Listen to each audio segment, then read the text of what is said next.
Assalamualaikum warahmatullahi wabarakatuh. Bismillahirrahmanirrahim.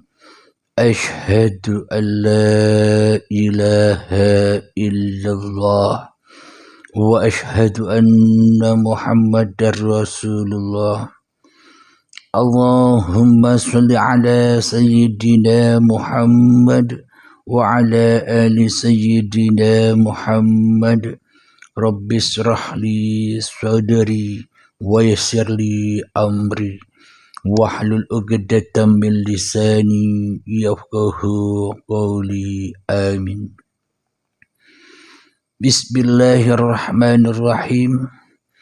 Salam ta'zimku, salam kasih dan sayangku kepada para sahabat-sahabatku, baik yang ada di dalam ataupun yang ada di luar negeri. Semoga kita semua senantiasa selalu di dalam kesucian. Amin ya rabbal alamin. Sebelum kita awali kajian di sebelum subuh yang indah ini, marilah kita kemahkan bersama, baik di dalam lisan ataupun di dalam hati, dengan kalimah-kalimah thayyibah. Subhanallah walhamdulillah wa la ilaha illallah wallahu akbar. Wala hawla wala quwwata illa billahil aliyyil azim. Sadaqallahul azim. Kajian kali ini menceritakan tentang kesucian. Abdul Halim adalah manusia yang suci. Bismillahirrahmanirrahim. Tentu kita ketahui bersama, selama ini kita, terutama Abdul Halim ini, menjalani rutinitas agamanya seolah-olah kita semua menganggap bahwa apapun rutinitas atau syariat agama yang sudah atau yang telah kita kerjakan seolah-olah sudah memadai, seolah-olah sudah suci, seolah-olah kita membanggakan diri kita atas apapun yang telah kita lakukan. Dengan sholat kita merasa bangga diri. Dengan ibadah-ibadah yang kita lakukan kita merasa bangga diri. Dengan sholawatan yang kita lantunkan kita bangga diri. Dengan perbuatan kebaikan antar sesama manusia kita merasa telah menjadi orang baik, telah menjadi orang yang suci. Akan tetapi itu semua hanyalah di dalam kedustaan Abdul Halimnya saja. Di dalam kedustaan kita sendiri saja. Kenapa?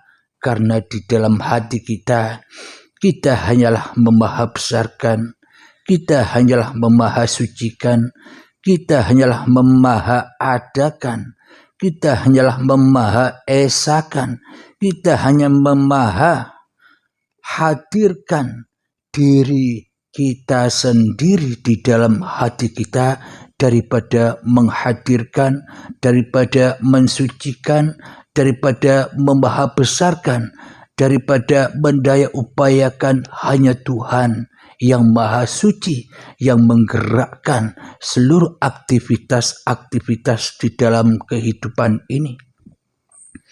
Inilah tanda bahwa selama ini Abdul Halim dan kita semua umat manusia telah berada di lembah kekotoran, telah berada di lembah kenajisan, telah berada di lembah kesesatan terhadap perjalanan, terhadap menuju Tuhan yang telah menciptakan kita, yang mendaya upayakan seluruh umat manusia sebagai makhluk-makhluk ciptaannya. Kita semua termasuk diri saya selama ini telah menduduki singgasana ketuhanan di dalam diri kita sendiri. Kita semua masing-masing umat manusia merasa benar sendiri sebagai manusia yang bertuhan, padahal yang dipertuhankan, padahal yang diwujudkan, padahal yang dihidupkan, padahal yang merasa berkuasa atas diri kita, yo awake dewe. Bertuhannya dan beragamanya hanyalah hayalan-hayalan, hanyalah pengakuan-pengakuan diri kita masing-masing selama ini yang merasa benar atas kepahaman hawa nafsu kita sendiri selama ini. Sehingga di dalam kehidupan ini kita bergolong-golongan, kita beralir-aliran, dan kita terpisah-pisah dengan kepahaman-kepahaman manusia lain. Karena kita merasa sok benar di dalam beragama dan bertuhan. Karena kita merasa sok benar di dalam sholat dan ibadah-ibadah atau aturan-aturan syariat yang berlaku atas diri kita, kita merasa paling benar sendiri dibanding dengan manusia-manusia lain, dibanding dengan agama-agama lain, dibanding dengan syariat-syariat lain. Itulah tanda bukti bentuk ketidaksucian Tuhan yang ada di dalam hati kita, karena kita memahasucikan diri kita sendiri di dalamnya, karena kita memahakbarkan diri kita sendiri, hawa nafsu kita sendiri lebih akbar, lebih hidup, lebih wujud, lebih berkuasa daripada Allah, daripada Romo, daripada Bapa, daripada Gusti, daripada Sang Yang Widi, daripada Sang Penguasa yang menguasai dan yang menciptakan diri kita di hati kita selama ini. Itulah bukti bahwa Abdul Halim atau kita semua umat manusia adalah manusia-manusia yang kotor, manusia-manusia yang najis. Jadi bagaimanakah caranya supaya Abdul Halim ini bisa suci kembali? Jadi bagaimanakah caranya agar kita umat manusia itu kembali kepada kesucian kita kembali?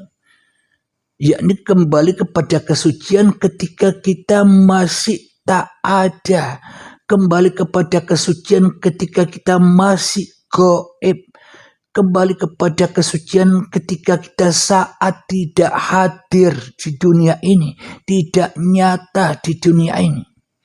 Itulah kembalinya manusia kepada kesuciannya. Sucinya manusia itu ketika saat mulai diperjalankan manusianya. Maknanya sucinya manusia, manusia tidak bisa mengaku-ngaku bahwa dirinya adalah manusia.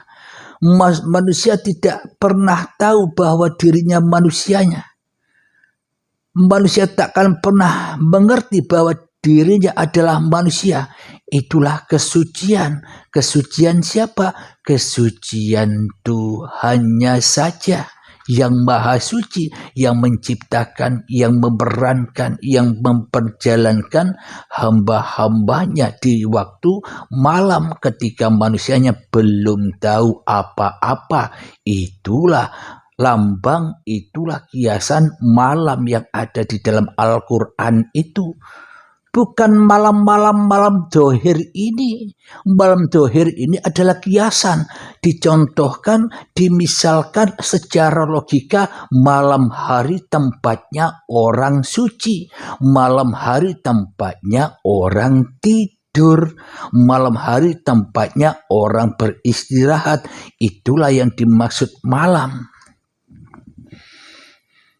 Di dalam surat Al-Isra ayat pertama, Bismillahirrahmanirrahim. Subhanalladzi asra bi'abdihi laylan. Maha suci Allah yang telah memperjalankan hambanya di suatu malam.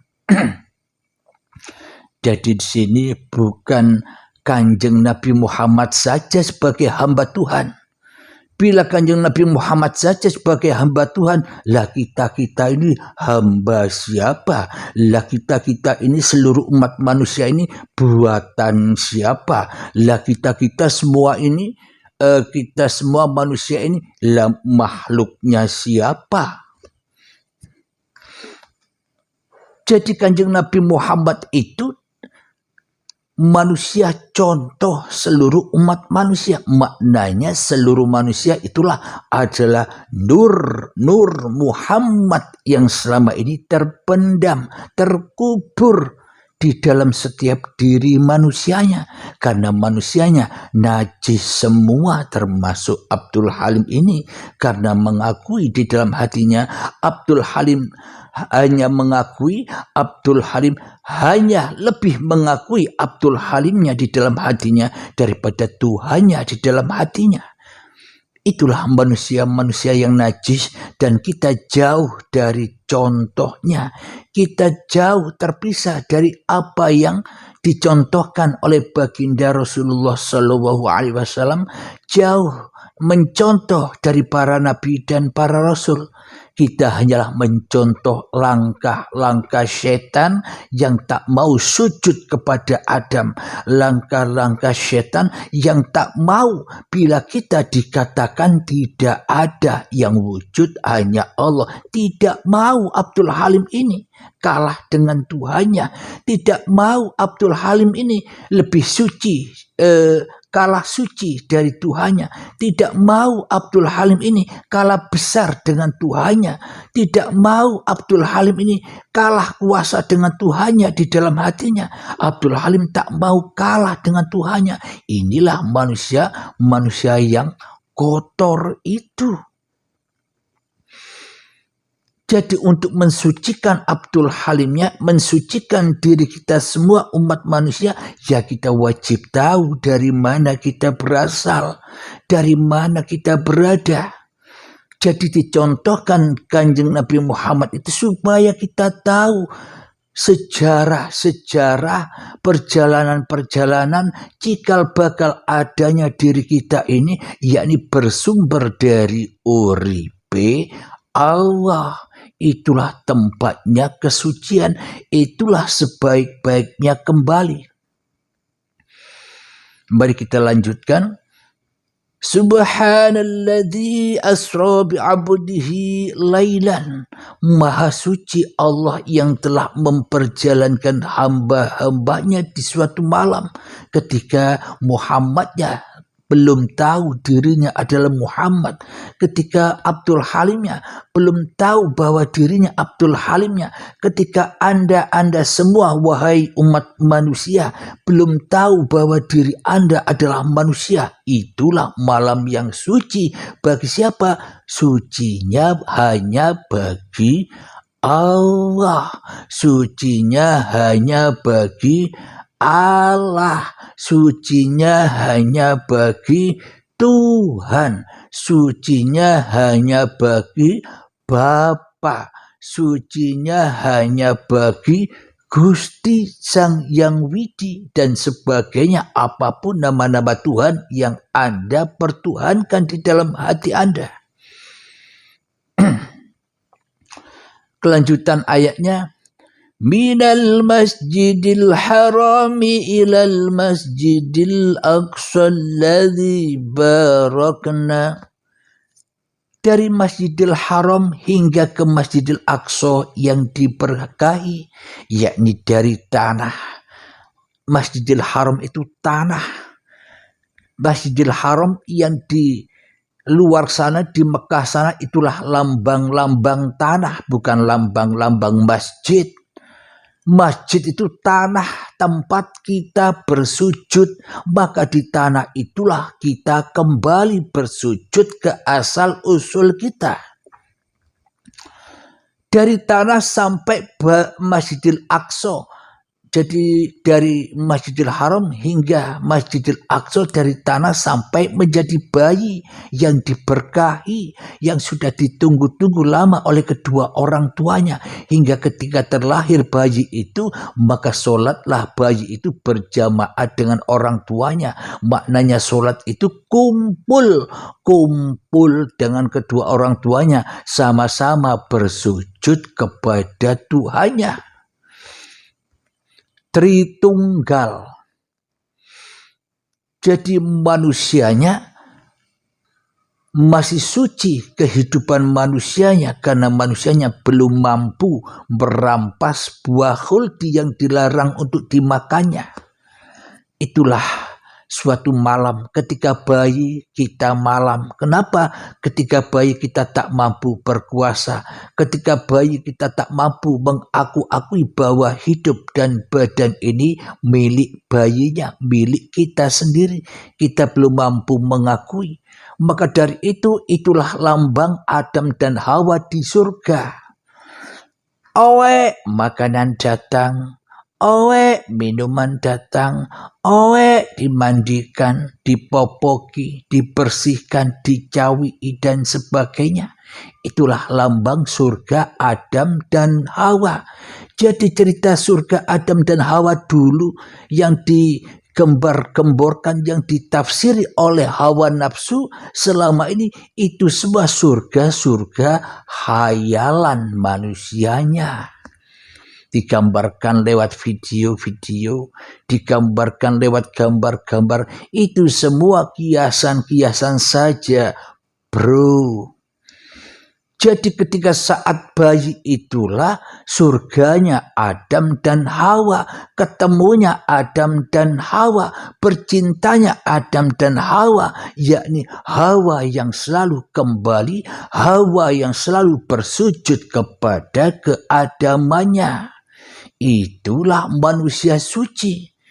Abdul Halim inilah manusia suci. Anda semua, wahai umat manusia, itulah manusia yang suci ketika masih bayi. Karena masih di dalam surga, dalam lindungan kedua orang tua. Selalu dicukupi kebutuhan kita waktu bayi, meskipun kita tidak bisa apa-apa. Selalu dipenuhi kebutuhan kita waktu bayi, meskipun kita tak bisa berusaha apa-apa, meskipun kita tak bersyariat apa-apa, tapi kita selalu dipenuhi apa yang dibutuhkan diri kita. Siapa yang memenuhi? Uripe Allah yang ada pada kedua orang tua kita. Itulah surga itu, itulah kesucian itu. Maka ketika datang detik-detik akil balik tiba, kita diperingatkan oleh Sang Pencipta, kita diperingatkan oleh Sang Maha Suci. Wahai Adam dan Hawa, jangan coba-coba kau mendekati pohon itu, agar kau tak tersesat.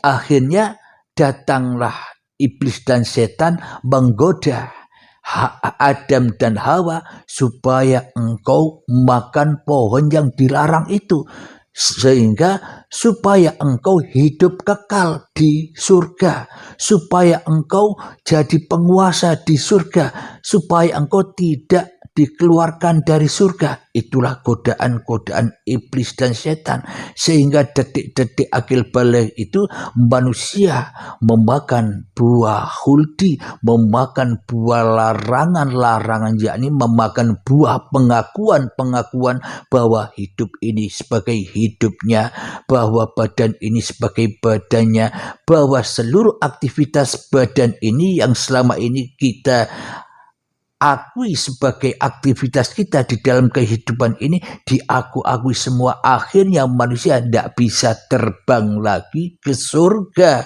alias diusir, diazab, disiksa di dalam kehidupan dunia ini guna untuk mencari dunia, guna diobok-obok oleh dunia, guna dibakar oleh dunia.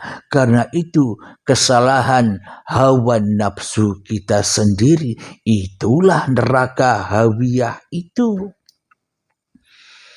Kita berjalan di dalam api, berjalan di dalam kenajisan diri kita, karena kita selama ini jauh dan tak bertuhan.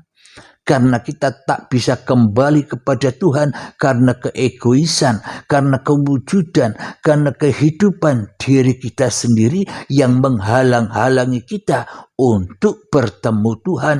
Kita lebih cinta, kita lebih senang bertemu setan daripada bertemu Tuhan selama ini.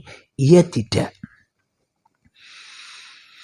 Alhamdulillahirabbil alamin. Jadi gunanya untuk apa kita ini dicipta?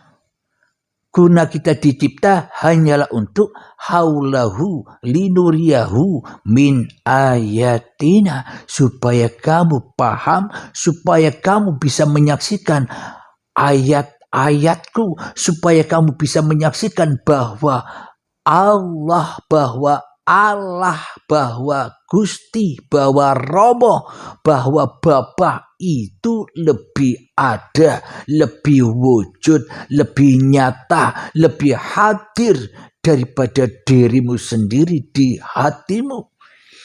Inilah jalan terbang kembali kesucian, sehingga ketika manusianya sudah melakukan bimbingan baiat, melewati pintu baiat, baru terbanglah manusia, dibukakan pintunya dari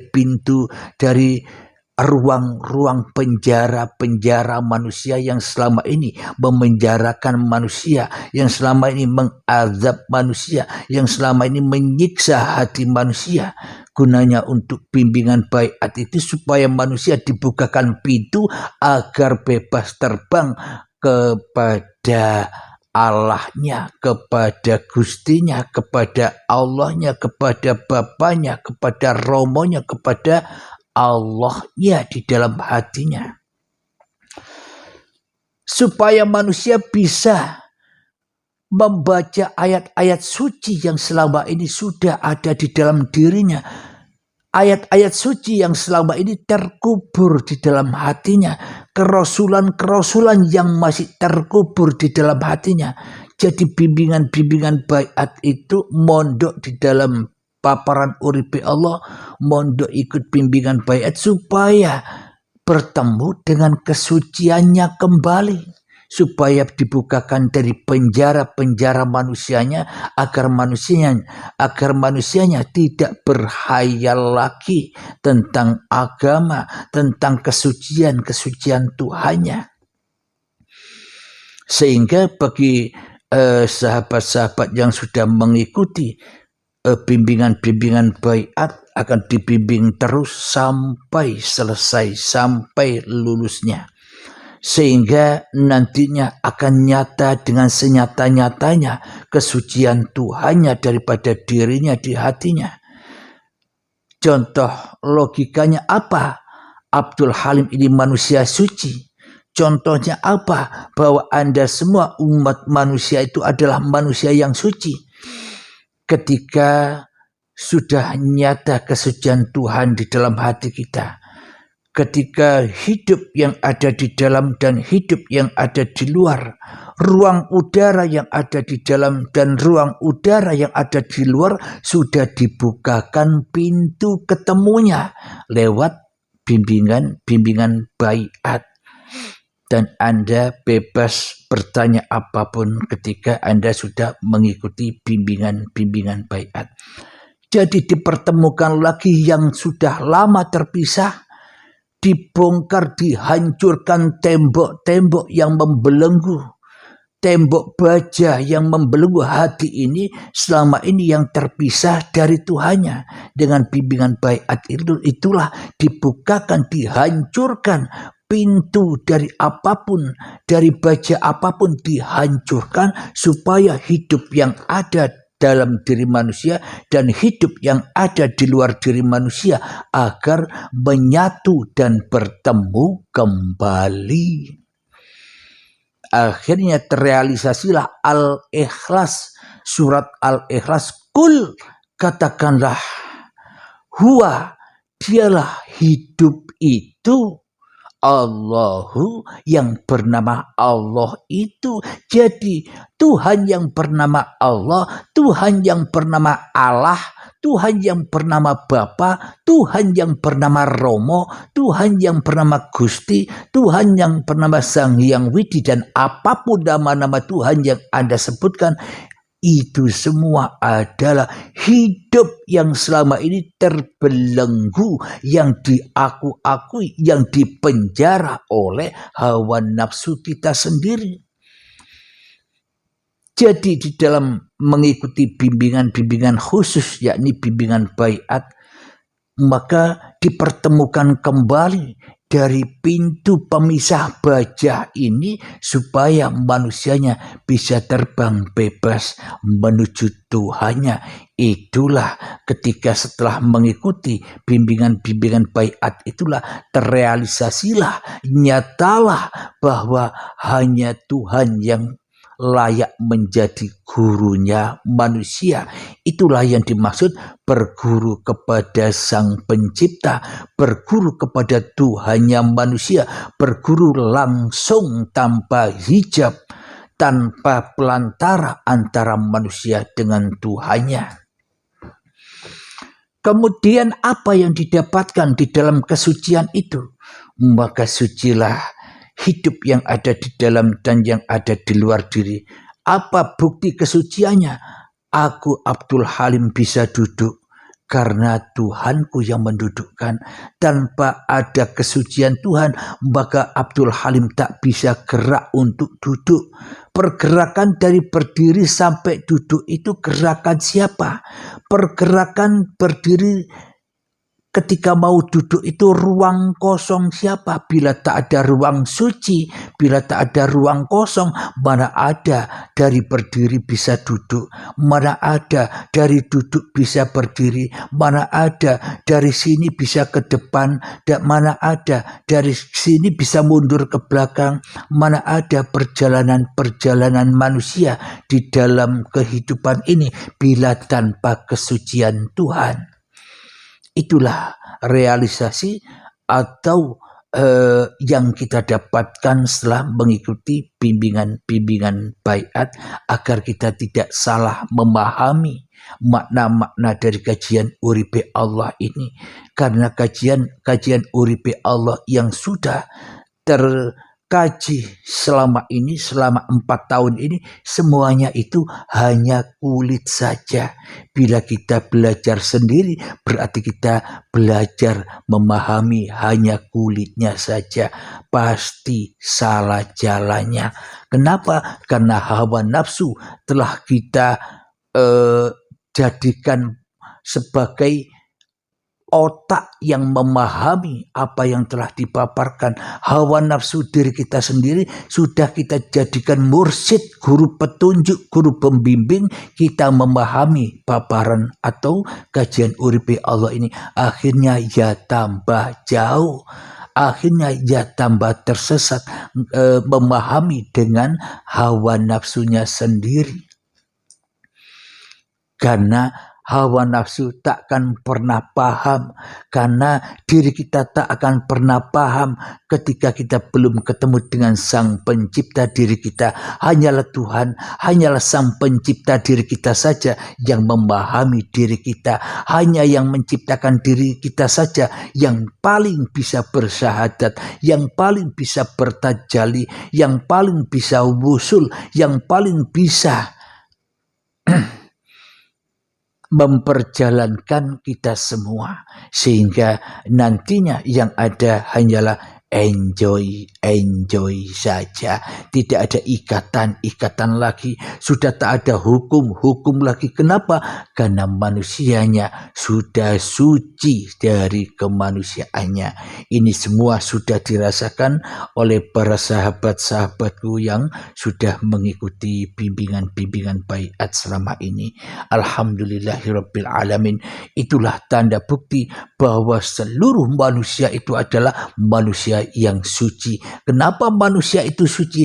Karena manusianya tak mampu hadir di dunia ini, karena manusianya tak mampu ada di dunia ini, karena manusianya tak mampu wujud di dunia ini kecuali bersama Tuhannya yang selama ini tidak disadarinya. Alhamdulillahirabbil alamin.